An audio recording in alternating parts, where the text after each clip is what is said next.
draft of the day. Olaf and Nidalee quickly banned out from the jungle pool, and there's Bard banned away as well from Road.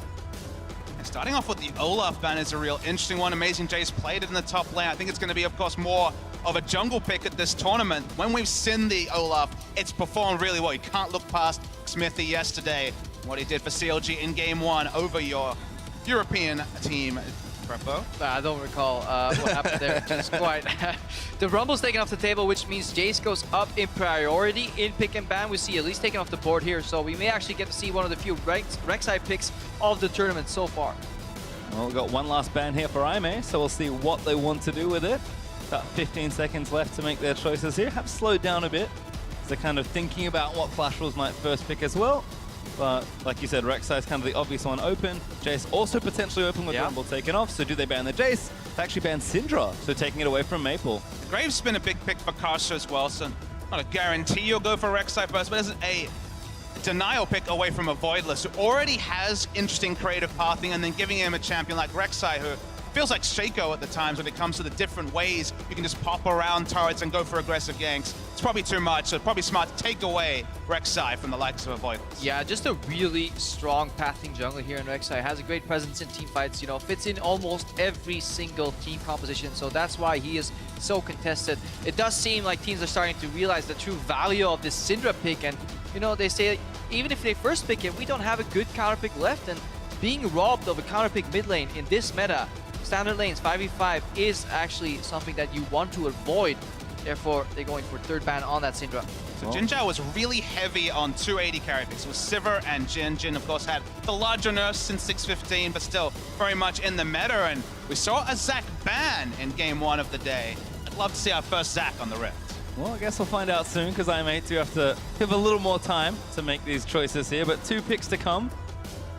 The third seed Chinese team. Do they stick with a consistent carry for Jinjao? Do they mix it up for Avoidless really in the jungle? There's Jhin locked in, and we are going to get it. Our first Zac of Worlds. Oh, I love seeing a well-played Zac. There's a big difference between somebody who is just testing out the champion and who has played it in multiple scenarios, situations, coordinates with his team to really get the most out of that lead, because Zac, much like Evelynn, forces entire teams to change the way they think about ganks.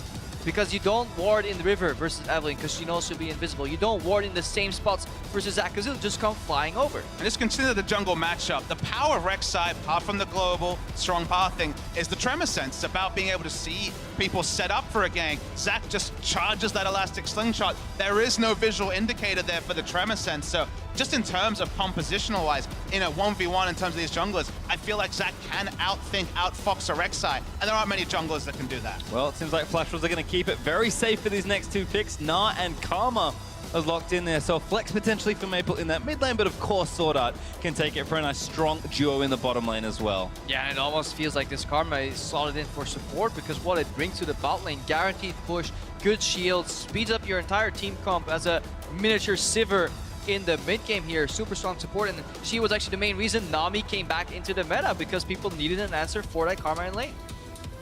Well, we'll see what baeme go with their next few picks. Now, the Varus would certainly be in the wheelhouse of Athena. Some people here might not know, but last year at the Casper Cup, on ESC Ever at the time, Athena became known for his teleport Varus plays, and just in general was a bit of a Varus one trick on the international scene when he played at IEM Cologne as well. Going with what he knows on the international scene once again, sticks with the Varus. Yeah, and he's a good pick against some of these stronger, like, duelist mages that are in the mid lane, because he simply just outranges them. Yes, he will yield the pressure in certain scenarios where he can't contest the minion wave early, but he's always safe here. And they're building themselves quite interesting pull compositions. Varus Qs plus Jhin Ws that can actually lock down targets for the follow-up that they can build here. Very complex to play, and obviously need to be careful. But if you can combine that siege poke, you know, with a flanking Ekko, you can do a lot of damage. Yep, they've got the decent follow-up there with AmazingJ's top lane Ekko. Lucian is locked in for the Flash Wolves though, and one more pick to come. It seems like it is a mid lane pick, so Karma kind of going where expected there in that support role, in a very strong duo lane with the Lucian and Karma. But Flash Wolves definitely taking their time with their final pick here, but they're out of time to pick, and it will be Vladimir to round out the team comp. Kind of start worrying about the range discrepancy between these two teams. Both Jhin and Varus heavily outrange anyone on the side of the Flash Wolves. Sure, they have the Gnar teleport engages. Sure, they have the Karma speed. But this is very much turning into team fight versus poke. Yeah, and it will, that that will mean that Flash will have to be ultra decisive in their approach. Go means go, which means Vladimir has to flash Ghost into the backline. Follow up by RekSai aggressive going in and hopefully having the teleport come in from MMD and flanking with that Gnar bar filled up here. But actually, this is a really big surprise here. The fact that Road locks in Alistar. You saw Mata do it in the matchup he should have lost, and this is actually very tough for them to win, because if they get poked down, you can actually never engage on Alistar. That's the whole premise of range support versus the Alistars, is you poke him down to 60%, 50%, he can no longer go for that combo because he'll just get bopped. Mata avoided that successfully yesterday, but can Road do the same? We'll have to see. Well, we talked about Road. He really does have a very feast or famine playstyle, and Alistar as a champion I think will lend itself to that here. If he goes off a max place, I'm gonna look like it's the easiest thing in the world with this Alistar, but if things start going poorly in that bottom lane, Road's gonna be kind of a lot of that burden with the way that they've drafted here. I mean, he defines go big or go home. This guy literally takes over a game or spends the most of the game with a gray screen, because this guy certainly is so polarizing, and he's going to make a big name for himself because he's taking a massive risk, just like Mata with that Alistar. Yeah, it looks like he's locked in the Ignite here. Thunder count supreme. He wants to go for the Q flash on the Lucian, knock him in into the Jhin W, blow him up with the big crit. But if it fails, ooh, then it's going to be rough against that flash from bot lane. We'll have to see, but don't forget to send us your marquee moments with the hashtag World Big Plays throughout the tournament so we can keep the highlight reel going on the road to the Summoners Cup. Flash Wolves versus AME, our second game of the second day of Worlds, and these are the last two teams we have yet to see. Group B is going to have all its teams play once these two go head-to-head. First Zac in that final first matchup, like you said, really excited to see. I'm sure Meteos, off the stage now is going to step back, give him a bit of a peanut gallery for this Zac and try and rate his play. But this is a really interesting one. There's two teams that most people know a little bit less about than they do the big Western teams, the big Korean favorites.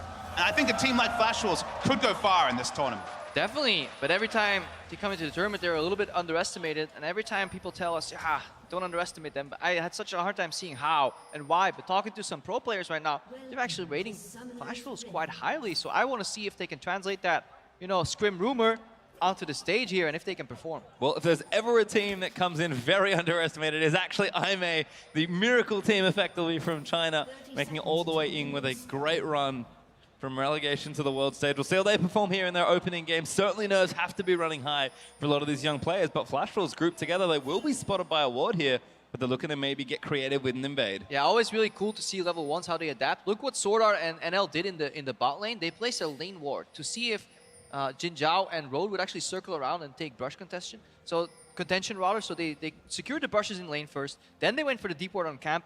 Basically, with those two information points, they find out exactly what IM is doing on their side of the map, and then they can react. Ranged bot lanes usually don't want to do camp. They just want to get access to the minion wave early, manipulate it in many different ways that are possible, to the point where you can deny CS of Jinjao and Road. And it seems like NL and SwordArt are set up for success here. And so are these the two wards that teams should aspire towards? Obviously, there are times when a brush is camped, you get punished for putting them down. You can't always put down the same vision, but from what you're saying, it does seem like this is complete information at level 1. It's just about ruling out options, They see Alistar and Lucian and Jinjao walking with the wave here, so they can react a couple of seconds earlier. Right now, all you need to do in bot lane is push and trade. So you secure the push early, and once you have that, you can go for the trades here. Look, SwordArt's probably going to look for some Qs on Jinjao, or at least zone him off. Road can no longer melee creeps because he is Alistar. The push is in favor of NL and SwordArt, and right now they want to stop pushing. They just want to poke, and look at the bot lane from AME. They respect that by walking backwards. And putting down 3 wards also stops there being any way for AME to find extra experience for Road and set up a level 2. If you get level 2 first on an Alistar, sure, you can make big plays, flash, headbutt, pulverize, headbutt into the turret with the Ignite.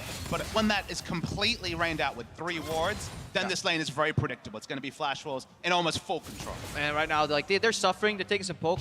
Will be able to farm on their tower, but then again, you trade for what? For freeing up your support. SwordArt can then move into the enemy jungle, perhaps randomly walk up in mid lane. Right now, there's not going to be too much action anymore in bot lane. It's all about how well Jinjao can farm, so we can start taking a look at some of these other lanes. Well, the nicest thing is we had a lot of questions in general about the AME bottom lane, so we'll see how they navigate an interesting situation with great play early on from NL and SwordArt. Avoidless is pathing down there. Don't forget, they had that info, but Karsa has also made his way to that side of the map as well. Solo lanes right now, kind of looking a little here and there, but should be okay. And this is something Avoidless does really well. He's always aware of what jungler he's playing against, so right now he got the Wolf Sprite, which is really good against RekSai, because you can always then spot him when he invades, if he goes over some of these walls. Like, it's an auto-locator for the RekSai. He leaves a ward in his own jungle on his blue buff, and he doesn't want to duel here because he doesn't have bot lane priority. As we talked about earlier, Papa, like this Karma can just invade and contest blue buff. Yeah, there's just no way with the exact 2v2 and with the level 1 from Flash Wars that you'd ever be in a position to have that quick blue buff pass off. Avoidless is the one adapting this play a little bit here. Yeah. And L actually picked up blue. Yeah, Nell was handed off blue buff to really, you know, this poke lane just become pokier. They really want to punish that Alistar pick. Avoidless read the situation though. He didn't linger around trying to contest and oh, oops, I lost smite. So he just went to the other side of the map. But then the reaction came out here. Oh, this Flash is moves. greedy. He wants this, but he's forced to flash out of the way. MMD hops on Maple for the assist, and there's the hyper proc in. Athena gonna try and protect his teammate, but he's turned into blobs, and a teleport is gonna save the final blob. Might still go in for it. Oh no! You're supposed to. Yeah, you're supposed to complete the teleport. You're supposed to complete the teleport because even though the blob is not moving on your screen, it is actually moving in real time. So the Zac will come out of that passive and then be able to escape. I think AmazingJ just expected Avoidless to die after the passive anyways. But that is one of those things you can do with Zac. Teleport renders the blob invulnerable, and it actually will complete Zac passive channel. It doesn't interrupt it at all. But the one thing you can say is because it's the Ekko top, not having a teleport means that he can just wait till level 6, still get a shop in and not be punished heavily. Because usually, if you can't get back and teleport to lane, you're going to be, what, a couple of Dorans, or in this case, perhaps working towards a Black Cleaver or a Frozen Mallet behind a Gnar. But because you can ult back into lane, not as punishing. You're not expecting map plays in the next 5 minutes. Definitely, but this was beautiful team play by Flash Wolves. They figured out what happened level 1. They aggressively contested blue on the other side, so they forced Avoidless' hands. And while he was trying to solo blue, they both collapsed from mid and top here. So this is poor team play by IM. Like, you can't allow your jungle to have to solo invade and not back him up here. Athena was not calling the miss properly or was not just joining. He was prioritizing his own CS over helping his jungler, and Avoidless is punished hard on a pick that plays so poorly from behind on that Zac. And Maple, the recipient of that first blood as well, already 10 CS ahead of Athena, looking really nice on the Vladimir early on. Athena, he's doing what he can, he's Varus, he's very safe in almost any lane, but Maple's pushing him in now, and we kind of saw it already, but Flash Wolves having priority in those lanes. That means Karsa's opened up to just do more and more, and that early Tiamat on the RekSai, this was the build we saw time and time again that we still expect, despite that RekSai's getting a little less attention, and Flash Wolves are poised to really try and take over the game. 1k up already. I mean, it's pretty predictable, right? Karsa's going to go for a skirmishing build. He's going to rush the Tiamat. Maple's going to hit level 6 soon, going to be able to ghost out of lane. And Athena, you can see he's a defensive-minded mid laner. At level 4, it's hard for him to push the lane and come in, as Avoidless is looking for something creative. But if they get the push advantage in 3 lanes, it's going to be a fiesta for Karsa to basically feast on whichever part of the jungle he wants on the side of IM. Yeah, Avoidless, he was just stretching, you know, before you go into the gank, make sure all your limbs are stretched out here. They get spotted though. Good ward by NL. That's what you want to do against Zac. That's what we were talking about earlier. You want to change your mindset. You don't need to care about river ganks from Zac. This guy is going to come through lane from over the wall. Well, you can see SwordArt and NL still keeping pressure up in this lane as well. Up a couple of CS here and there, so looking good. AD carry versus AD carry. Yeah, but they traded that CS advantage that they could have gotten for pressure, for example. You know, the fact that Avoidless died originated from pressure in his bot lane. That's how League of Legends works, you know, cascading pressure, you know, from bot into enemy jungle. Enemy jungle has to adapt, goes into your jungle, you collapse, you know, all team play here. Solid performance by Flash Wolves. But if you know that a team, let's say a team watches not, okay, this is the way to play League of Legends. Those 2 wards, maybe a 3rd one at level 1. How do you punish this stuff? Because it looks methodical, but there's surely counterplay. I mean, there's always counterplay. You could stack 5 people in a brush. From having experience of having to design level 1s, it is always rock, paper, scissors, and then bazooka. Somebody will counter.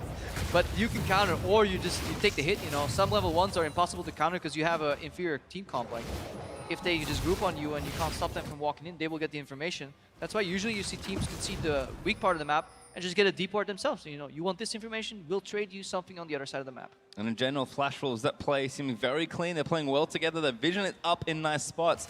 And now the lanes are starting to get edges here and there. And are still playing up here with SwordArt. Very easy lane to bully with the Karma here into the Alistar in particular. And you can see just constantly pushing this Jhin under tower. Proto Belt on the way for Maple, so I like it. Going for the aggressive build versus the Varus, because realistically, what is Athena going to do? Doesn't need a Spirit Visage here early for the Vlad. His itemization options are different because it's against an AD mid laner. There is magic damage coming out of top, and to some degree the jungle, but Spirit Visage will be a 4th, 5th item, if at all. Yeah, just this really nice item for Vladimir to build, but definitely doesn't need to prioritize, just like you guys were saying. Avoidless managed to find his way to 6 at least, but he's getting contested here. Every time Karsa moves in, he's getting this hits from SwordArt. We're going to try something. Avoidless charging it up, does get the knock up onto Karsa. Decent damage actually, and will follow in with the ultimate. Road in there looking for the play, but he's tagged Karsa on the back end with the Jhin ultimate. Jinjao fires them away. This is the last bullet, because why not? The play, not too bad, but no conversion for Aime on the kill. I mean, it's important to send the message. This is our jungle, stay out.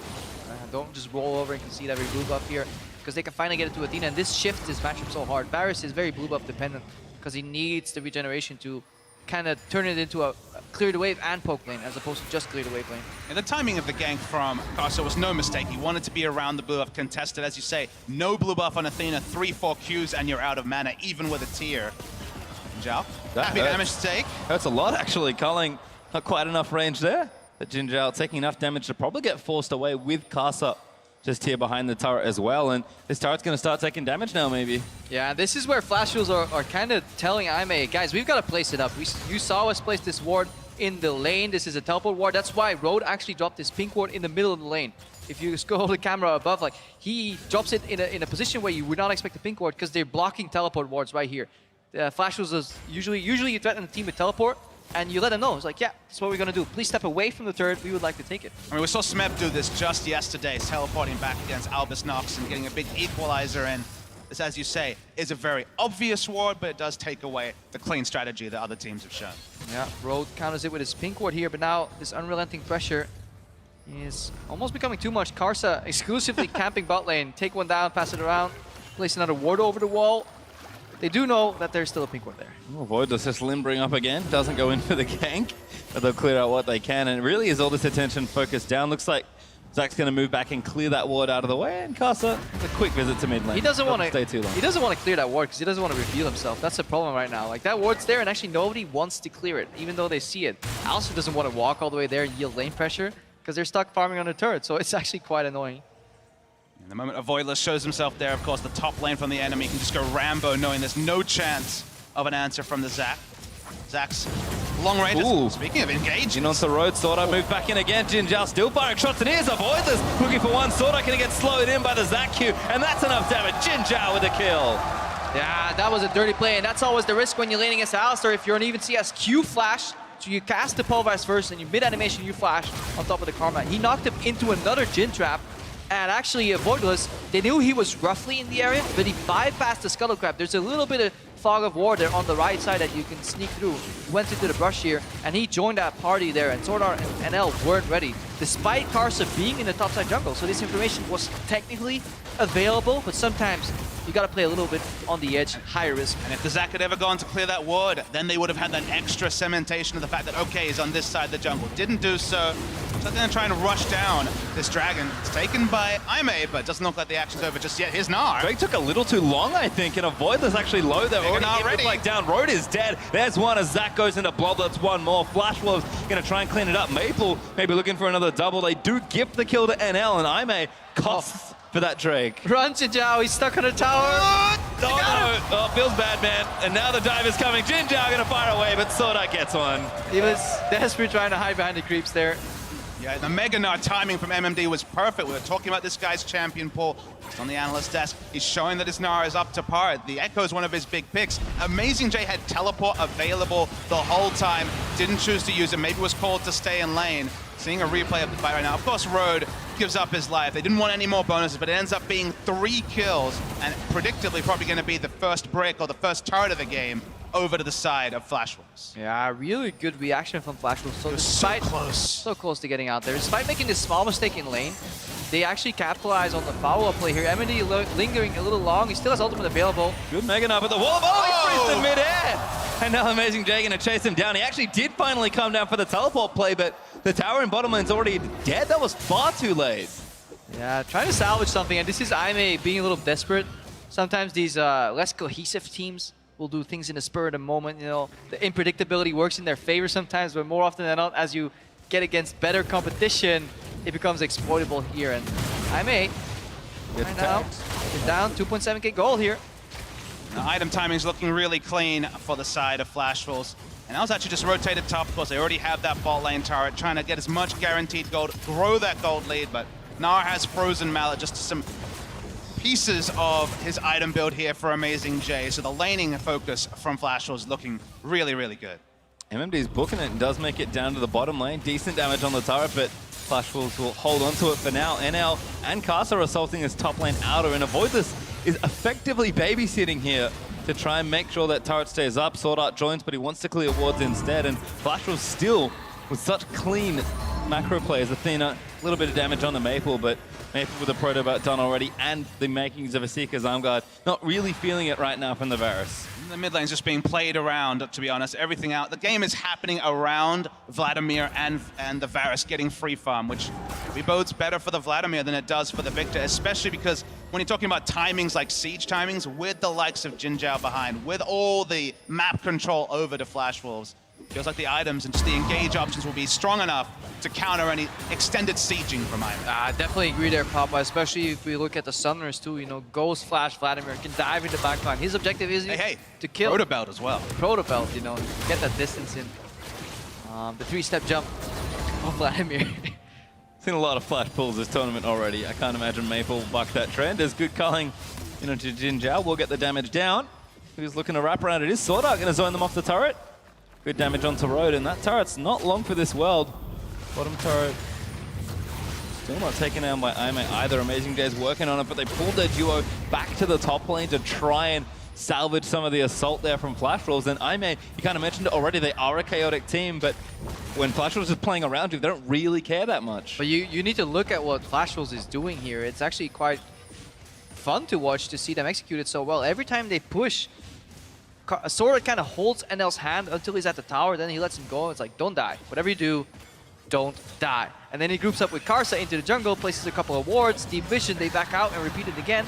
And every time, the map keeps shrinking here for Aime, and they feel like they're under pressure, and which leads them to either yielding or making these very like rash, in the moment kind of plays that end up biting them in the butt. I mean, 2 teams in a row. First it was SK Telecom, now Flashwolves executing the full court press. You know, something that sounds great, that shouldn't be possible. You talked about trading objectives. That's kind of been what competitive League of Legends at the highest level has evolved into. Hasn't been so much trade. It's been Flashwolves getting 3 or 4 for just the scraps that I'm able to pick up and even miss out on when we saw them attempt to get that kill on the Gnar in bot lane. So unless Aime can make a big pick and translate it into a big objective, it feels like Flashwolves are kind of on that inevitable rush towards victory. Yeah, and they certainly don't have infinite time at all. 4,000 gold up already for Flashwolves is a substantial lead. 16 minutes into the game. Aime did get the first strike, but it cost them 3 members and a turret last time. So we'll see if they play a little more carefully around the Ocean Drake that's spawning in a minute 10 right now. Flashwolves just continuing to move their members around the map and take hold of the relevant portions. With Drake coming back up, they're going to move Karsa and SwordArt presumably back down to this lane and just keep playing around them as AmazingJ. That's a face shake into a knock-up there. Does parallel convergence down to try and save his life. Culling is there. AmazingJ has the ulti ready, but he can't really go anywhere good, but not enough damage to take him down. And it's what you were saying right there. It's a 3-man squad of the AD carry, jungler, and support heading down to the bot lane. Traditionally, sometimes in the previous meta, you would see a 1-3-1 come out. You know, 3 members going to the mid lane. The problem is Vladimir is not really in the point where he wants to go side lane yet, and they're playing against a kind of one-shot wave clear AD carry in the mid lane. So it's kind of wasted. If Lucian, Karma go mid here, it's not good for Flashwolves. So they're actually doing a 1-1-3.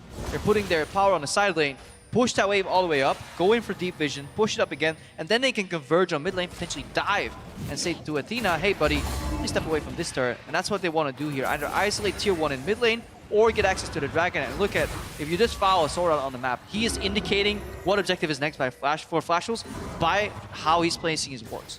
We're getting closer and closer to the 20-minute mark. A stat here will kind of send a shiver down the spines of any Aime fans.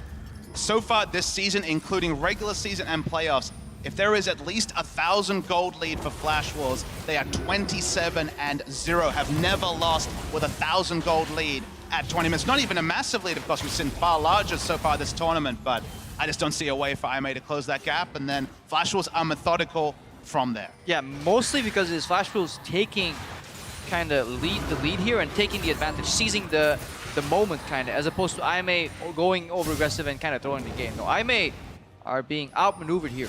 Flashwolves, very calculated. We talk about it, they have kind of one big play left in them, but they need to do it at some point now, and this Drake doesn't look like there'll be any contest at all for Aime. They'll give that over. They've got one themselves. The Ocean isn't too bad to give up here, but it just kind of continues to sell the story that AME aren't willing to challenge Flash Wolves. And if you're not willing to challenge for things when you're the team that needs to kind of make something a little kooky and a little crazy happen, Flash Wolves are just going to play their game and you're going to lose. AME have made big comebacks in the vein of games like this. You just look back to the game that qualified them for this tournament. Oh yeah. The 5th game against World Elite, where they were massively behind. AmazingJ on top lane, Nautilus was feeding out of his mind, but they extended the game further and further and further until one big team fight took it. So is that going to happen here? I don't predict so, but there is still runs on the board for AME if they're given the breathing room that so far Flash Wolves have not been granted. They're getting a small moment of rest pretty soon here because the war line isn't deep enough and SwordArt's side zone is empty. Quite a few people. Little victories, Krepo. Quite a few people sitting on quite some gold here. That's the moments you gotta seize here, and that's the problem with the new like warding items. Like they need to be refilled. You don't have unlimited wards. Gone are the days that you can have 20 wards in your inventory and just ward up everything, like Mata did. Because of Mata, that got changed. It's like that's not supposed to be possible. So right now, SwordArt has to base, you know, refresh everything. The map gets reset. I may maybe have an opportunity to sneak in a brush somewhere, maybe make a play, but then they need to read the map. Rift Herald though over to Flash Wolves is good news for MMD or Karsa, depending on who they give it over to. Looks like it is the top laner though. Should help him out against AmazingJ.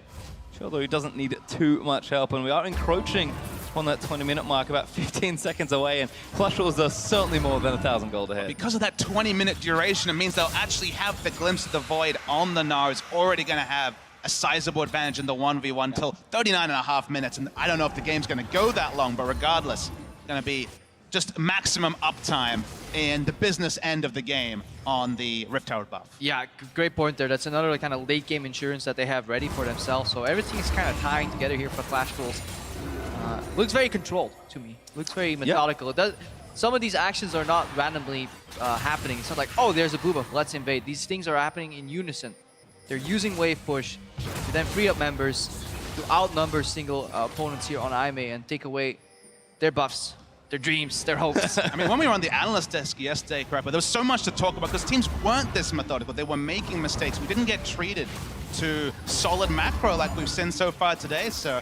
Not everybody enjoys the solid macro. No, and unfortunately we don't get quite the same level of hype plays, but it is good to see, especially from a team like Flash Wolves, that you know, some people have put this team at last in their groups. Some people seem confident they might make it out of groups.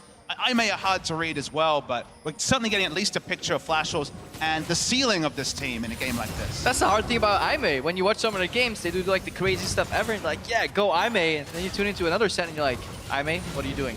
Please stop whatever this is. And you never know which one shows up. Well, unfortunately for AME this time, it's kind of neither, to be perfectly honest. They're sort of letting Flash Wolves just play their game, and AME certainly aren't playing theirs yet. I think the mid lane turrets are causing a lot of that grief. Athena and Maple have just really been trading wave clear back and forth, and with no big open point, neither team feels comfortable to make a big play, at least like diving around these turrets. But Flash Wolves are happy to play patient here, and AME are just kind of letting that happen. Yeah, so without many kills, there's not much we can do other than talk about the story or kind of dive into the details of these invades. You saw the kind of apprehension with which they invaded. Karsa, Prey Seekers first, SwordArt around the corner, you know, very careful, afraid to face check and get Q flashed on again here. So it's methodical, albeit a tad slow. I wouldn't mind if there was a crazy fight pretty soon. I come from the land of the LCK. We're just at 5 kills at 22 minutes. This is where we usually start talking about Star Wars. It's kind of where we go at this point in the game because Flash Wolves are doing everything right, and AME are being dictated to. So talking about the League of Legends, it's clean, it's methodical, it's over time. They're going to keep pushing the wards further and further on the red side, look for a Baron, look to cement the game, and anytime someone pokes their head out like Road, they're going to take half their health at best. Yep, 3 wards go down, only 1 gets cleared here, a couple camp wards here, so that's right side secured. Problem is, if you want to do this correctly, as SwordArt, you kind of have to become a baser. Every time you ward, you base, you ward, you base. The life of the support gets reduced to that if you want to play macro. They're looking for a bit of a rotation here though. Couple of deep wards, making sure that they're not spotted on the way. They want to isolate tier 2 bot lane, maybe turn it into a dive. Not too bad here. Drake up in 125, so kind of a reasonable side of the map to control at this stage. Looks like damage is gonna get taken up pretty quickly as Jinjao's got 1.5 items. MMD and AmazingJ go into battle. In fact, pops back in a mini after a Gnar. AmazingJ trying to get himself out of this situation. Boomerang's not good, but he took the ulti back in MMD, flashes on his face into Avoidless, who's here to save his teammate. Athena missed his ulti, but it's not gonna matter. Avoidless collects it. Gotta see what the cross map here is, guy. One guy, there are 3 members in the top lane here. This is the block the bullets, Karsa. Yeah, 1 creep left. It's enough time here. Tower's gonna go down. There's 2 more range creeps right there. Road, does he do it? The teleport's in as well. Aime trying to make that chaotic play. They lock up Karsa with a W there from Jhin and AmazingJ once more. He has to take Karsa instead. Great flash from the RekSai, might be enough, but Avoidless swings his way in, does not connect there with the knockup, and he's chasing down, but he's actually a little too far forward. AmazingJ will take out Karsa, but Avoidless flashes out to safety. Maple now forced to get himself in a pull, but Jinjao's ready with a snipe. It's Athena instead that collects it as NL flashes towards the Jhin, looking for another one, but Flash was bit off way too much there, and that paid off well. And this is exactly what IMA were looking for. The first pick and just the overextension on the top side. Teleport, the cross map has worked. Teleport, speaking of coming as well here. This is a little much because Zach typed in with passive and thought the team could follow, but MMD cuts him off at the pass. AmazingJ cannot connect through. And what a chaotic team fight win for Aime. Yeah, Aime very much so have the one way in, no way out mentality. You either fight until you win or die. And it was very apparent in Avoidless jumping in at the back there, trying to buy time, but then he didn't calculate that there was 1 teleport on their side, but that usually means there's a teleport on the opposing side as well. And there's been a lot of questions about the communication methods for this IMA team. The word is they have 3 different languages that are being translated through.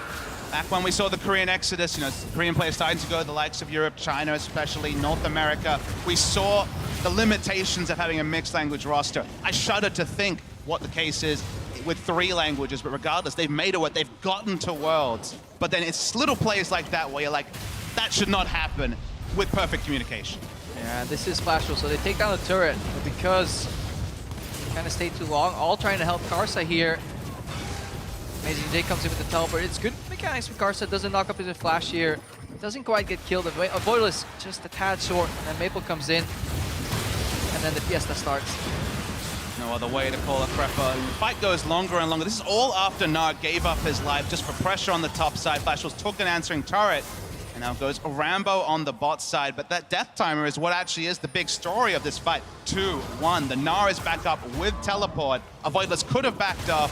Just as the teleport comes in from the Gnar, Avoidless jumps to death and gives up a lot of the advantages that Aime had finally been able to claw back into the game. Yeah, it's the Drake and a turret that Flashful's got there, and the 1 kill, so Aime collects some kill for themselves, do get some gold, which is nice. 2 items for both Jhin and Varus are completed, so that poke can maybe start to do something. But Flashfuls, they're back out pushing on the map. We can see that Aime is starting to push out their vision a little more and try and find some of those fight situations. Like, we know what Aime want to do, but Flashfuls can have to reel it back in and see if they can't keep containing them. Yeah, Flashfuls make the correct decision though. They flip the map upside down. They're playing a 3-1-1 right now. 3 members in the top lane.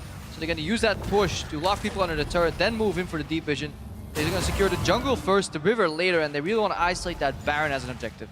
They could just find a way to take this mid lane turret. Athena, for his defensive laning, has been able to keep his mid lane outer turret very healthy. To be fair, Flashfuls have been rotating exclusively around bottom top. They haven't made many visits to the mid lane, but keeping this mid lane turret healthy is probably one of the main reasons why Flashfuls haven't even started the Baron so far, despite all their map control. Yeah, because step 1 in every Baron play is push mid, and if you can't push it past the remains of the destroyed tier 1 turret, then you can't access the Baron, so it's very imperative for Flashfuls to take down the tier 1.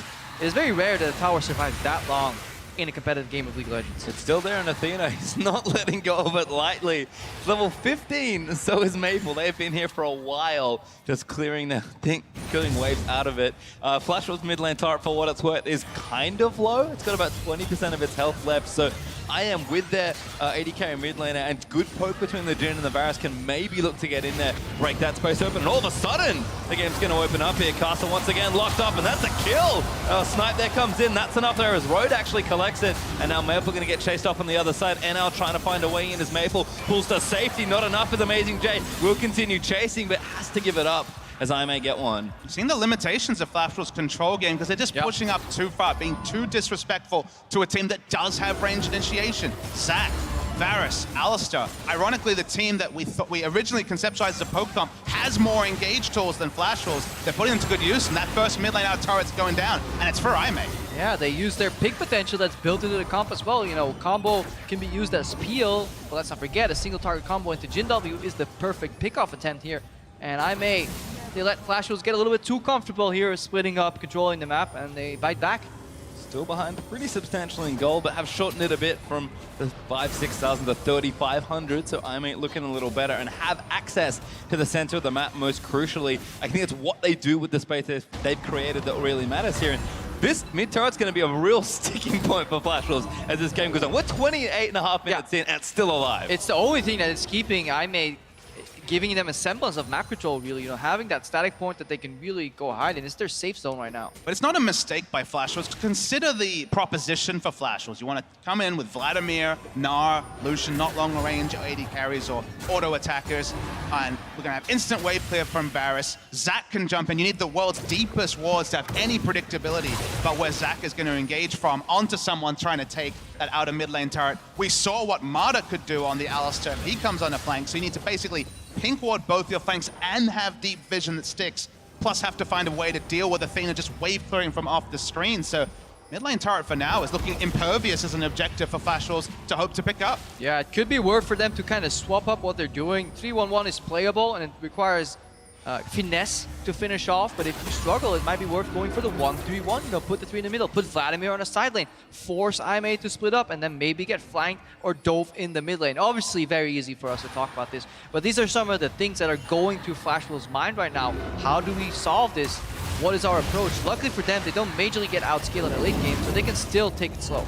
Hot road kind of, but pops the ulti and he should be safe there as Alistar, but maybe the re-engage is looking good for either team here. Flashwolves with a bit of an opportunity to shove it up mid and see if they can't do damage, but Athena gonna stop all that fun once again, and Jinjao's making his way down from the top lane. So Drake up in 40 seconds, Baron is on the table now as well, almost 30 minutes into the game, and Flashwolves have just been playing a little more scared than they were in the early stages of the game, and that's where AME can really strike. I mean, if we could listen in to Flashwolves comms, they're probably saying, keep doing it, we've done it well so far, keep to what we're doing. But it's extending the game, it's getting AME gold. The gold gap has gotten basically smaller or the same for the last 15 minutes.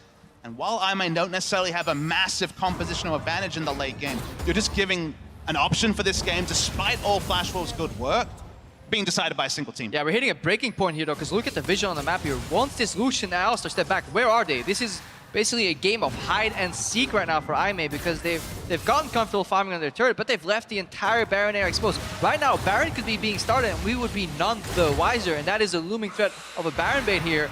At this point, I don't even know if Baron is being started. And there's one red ping. AME are like, uh-oh, that's actually a possibility here. So we wander over and check it. Now with the vision back on, we can see that I haven't started it, but that's going to give effectively a free trade over to Flashwolves. And that's the power of Fog of War. And that's sometimes we forget when we're watching this game in full vision. Like, why are these guys not doing this or that and not rotating? Do they not see this guy? No, they don't. They literally don't see him. One advantage for the side of Flashwolves, so for the side of AME, is that the Drakes they've passed over aren't necessarily the most impactful in the late game. A single mountain might help with taking Baron or maybe finally cracking that outer mid lane turret. If a couple of Infernals had gone the way of Flashwolves, then the turtling would have really been punished for AME. But because it's been these other three, they just have, again, more of a chance to scale. And the game being decided in a single fight is happy times, given how the start was for AME.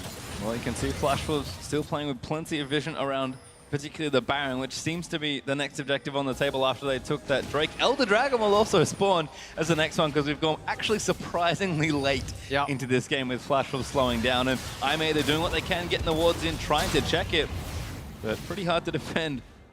5 in the pit versus Zac and Alistar, so Flashwolves need to do their research before starting a major buff. They are used to playing very long games here. Methodical gameplay probably originates from playing these slow calculated styles with limited risks. They're also running into a really annoying composition. Like, if you want to control vision, you gotta control smite steals from a Zac. This guy can come from anywhere, over any wall, just leaping in. He can even do a drive-by steal. He doesn't even need to land in the pit to steal Nashers. So it's very annoying to play against, and that's all what's stopping Flashos from really starting that Baron. And as an LCK caster, I can tell you for sure, Krepo, that just because your game time's over 40 minutes doesn't mean you're methodical. Jhin 43 minutes, and it's Good not old about CJ. being methodical. CJ also.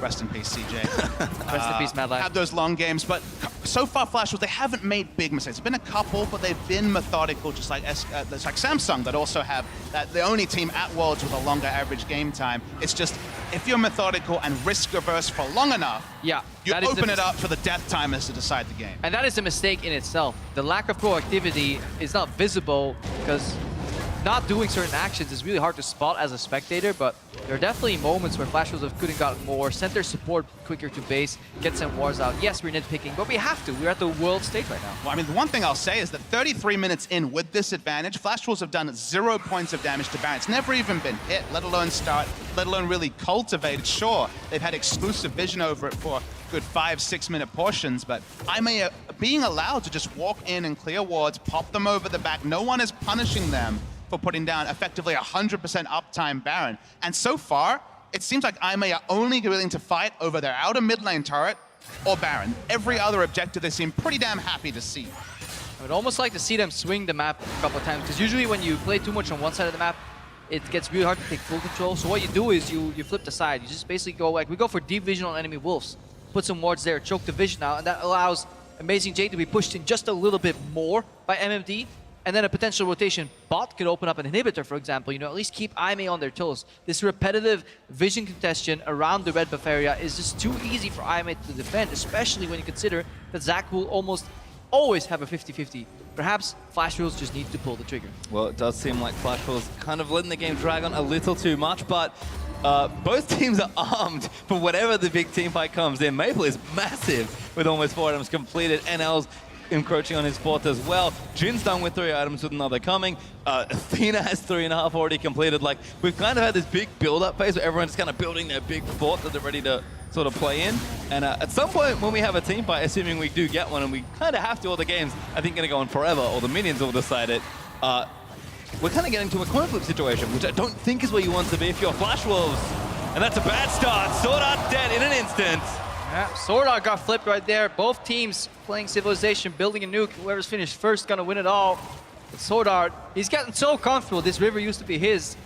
But AME are slowly starting to creep back on the map. It's because that vision just hasn't been sticking behind the pit. Zac comes over because they don't have vision at the curved brush next to the red buff. They've never pushed the vision closer past the red buff since what? 15 minutes into the game, 18 minutes into the game. Scaling time and time has gone over to AME. One pick, they've got Baron control. SwordArt will be back on the map, but suddenly it seems like Flash Wolves are the team on the back foot. Yeah, they're definitely coming back into this game here. Luckily for Flash Wolves, a new objective will get put on the map, and that actually allows you to kind of pivot. You can drag people outside of their base, outside of that red jungle, because if AME is camping to defend Baron vision, what's going to happen is Flash Wolves are going to use this triple Drake and take Elder.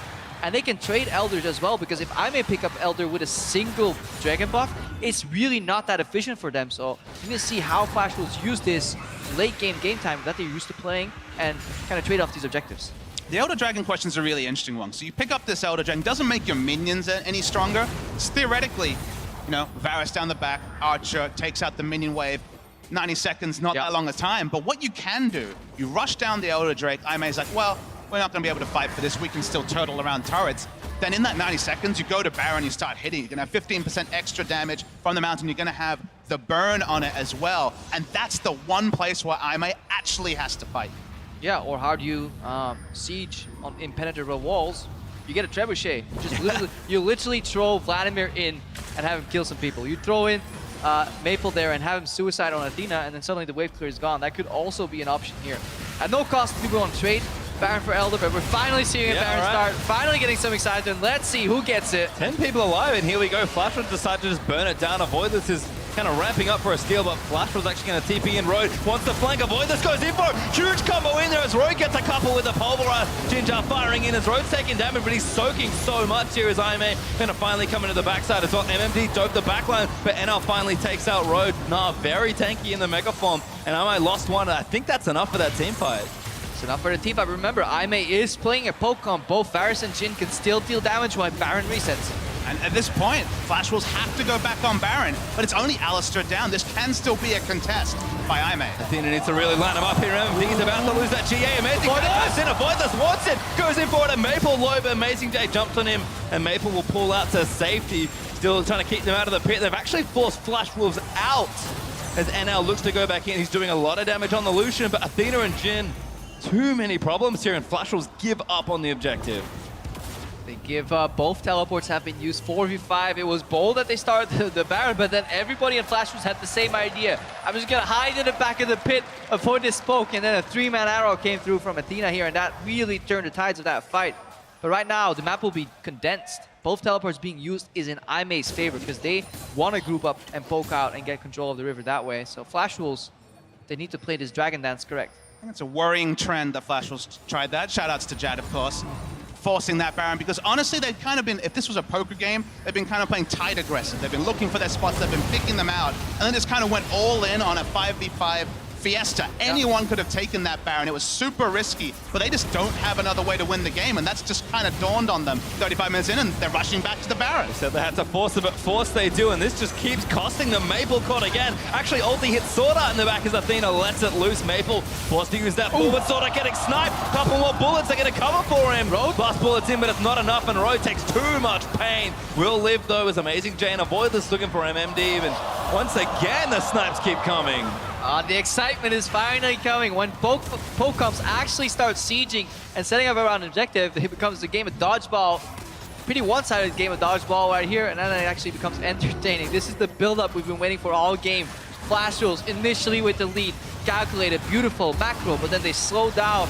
Right now, we got ourselves a good old Baron dance. Avoidless wants in again. He looks for Karsa, does get him with a knockup. There's the knockup. This is the fight. The Karsa goes in. Karsa with the dust blade goes in as Jinjao gets taken down. And the ulti back from Varus tags NL. NL goes down for the shot as Maple is trying to salvage the fight, but AmazingJ is here to stun it up, and MMD just can't do enough in Magnar form. Maple falls, and aime win 3-0 in the team fight. We get a single team fight in the game, almost 40 minutes in, and it might actually decide it. Death time is along. They'll rush onto Baron. The regen will be there from Avoidless, and aime should take the Baron.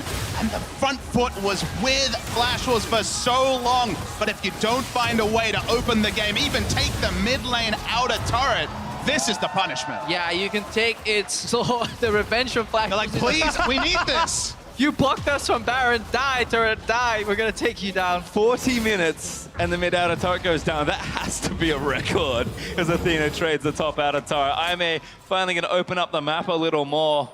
Bottom in hip turret looked a little dicey, but the Flash Wolves minions were not enough versus Road, who, by the way, it's his birthday today. So we'll see if he can collect a win for himself on top of that here. And aime, we talked about them kind of turtling, being that coin flip team that's willing to take the late game team fights. They just won the late game team fight. Look, you can take it slow sometimes. When you're a little tired, you can lie down, rest a little bit, snooze. But whatever you do, don't fall asleep. And that's exactly what Flash Wolves did right here. They fell asleep. They stopped playing the game. They couldn't find a creative way to get around that mid lane turret. So they ended up trading Baron for it.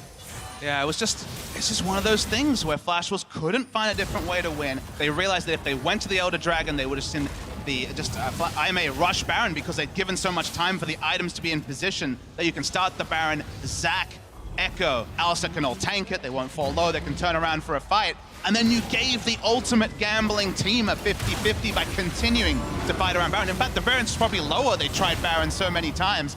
Now the super minions, now the siege that we thought may never happen is with Baron buff as well. And the Pokemon gets so much better with Baron buff as well because you have just so much more time to hit people, and it's so much easier to hit them as well because they're busy trying to kill the minions, which means they're in static, predictable positions, and then you hit. The only counter is a flank or a teleport flank, and that's what they're trying to do here. There's the flank, but Maple may be caught out already. aime looking to go back in onto Karsa. It's free hitting. Good transform time, but the damage is still good. Narza back in, but it's not quite enough, and the rest of aime just going to charge forward into the backline. Maple still dishing out damage as Jinjao and NL going to battle, but Jhin winning out on that crit battle.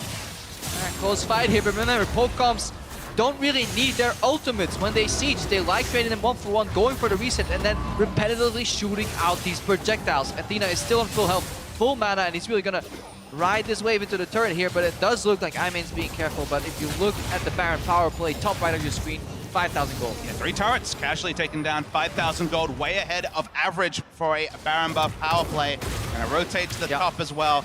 Not really many answers for Flash Wars. We mentioned it in draft. It's only the Gnar teleport flank they really have for true engage. So suddenly, Flash Wars are the true onlookers, and AMA can take the inside track, rain in hell from far away with this Varus. Look at the top of your screen, though. There's a really big teleport. There's distance, deep teleport, but and it's there's Gnar. being pinged out, so both teams are aware. But can they escape here? What can MMD do? The catch Athena maybe is the call here, but the ulti goes out. Athena still taking too much damage, and Avoidless is going to try and tie him off. Athena lives forever, though, as Enel finally takes him down, but the damage could be done. MMD, Gnar's AmazingJ to the wall, but Avoidless So resets tanky. the fight with Let's Bounce and just trying to get through the chunky front line. AmazingJ finally forced to retreat as Maple on the prowl for a couple kills. AmazingJ gets his passive, runs himself away, and only one kill onto Athena is not bad for that TP. Yeah, definitely not bad on the backhand. Jinjao also has his not ultimate. again. MMD, don't lose that Guardian Angel, you need it. Doesn't get sniped, but AmazingJ re-engages for it. Damage is there, gets locked down by the Deadly Flourish as well.